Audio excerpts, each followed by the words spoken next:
আওয়ামী লীগ সরকারের আমলে তথ্য ও যোগাযোগ প্রযুক্তি মন্ত্রণালয়ের ২১টি প্রকল্পে হরি লুটের প্রমাণ পেয়েছে তদন্ত কমিটি। এসব প্রকল্পের কেনাকাটা থেকে শুরু করে অবকাঠামো নির্মাণ সব ক্ষেত্রে অনিয়ম ও দুর্নীতি হয়েছে। ২১টি চলমান আইসিটি প্রকল্পের অপ্রয়োজনীয় অংশ বাদ দিলে প্রায় ৭,০০০ কোটি টাকা সাশ্রয় করা সম্ভব হতো।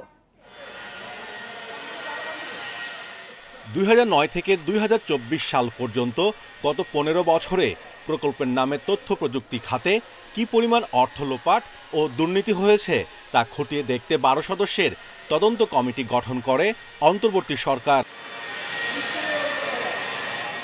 তদন্ত কমিটি তদন্ত প্রতিবেদন মন্ত্রণালয়ে জমা দিয়েছে। প্রতিবেদনে প্রকল্পগুলোতে অপচয়, অসঙ্গতি, দুর্বলতা, আর্থিক ক্ষতি, অসম চুক্তি, জনবল নিয়োগের ত্রুটি সহ নানা অনিয়ম চিহ্নিত করা হয়। এই রিপোর্টের মধ্যে ফাইন্ডিংসগুলোর মধ্যে মূলত যেটা আছে যে অপ্রয়োজনীয় অঙ্গ সংযোজন, যেটাকে যদি আমরা এখন বাদ দিই প্রায় ৬,৯০০ কোটি টাকার কাজ কমানো সম্ভব হবে। এগুলো মোস্টলি ছিল পলিটিক্যালি মোটিভেটেড।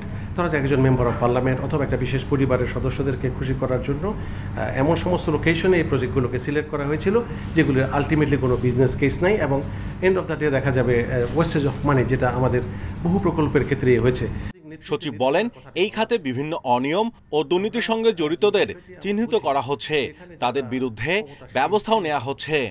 এখানে একসময় আইসিটি উপদেষ্টা বলে একজন ছিলেন সরকারের, তারপরে আইসিটি মন্ত্রী ছিলেন এবং আরও কিছু প্রভাবশালী ব্যক্তি ছিলেন যে মানুষগুলোর প্রত্যক্ষ ইশারায় প্রকল্প নেওয়া হতো, প্রকল্প বাদ দেওয়া হতো এবং প্রকল্পের খরচ অপ্রয়োজনীয়ভাবে বৃদ্ধি করা হতো। এই জিনিসগুলো কিন্তু তদন্ত প্রতিবেদনে এসছে। প্রতিবেদনে বলা হয়েছে, অনেক প্রকল্প নেওয়া হয়েছে যা তথ্য প্রযুক্তি বিভাগের দায়িত্বের আওতায় পড়ে না। এই ধরনের প্রকল্প বাস্তবায়ন করে অর্থের অপচয় করা হয়েছে। Mahmudul Hasan, independent news, Dhaka.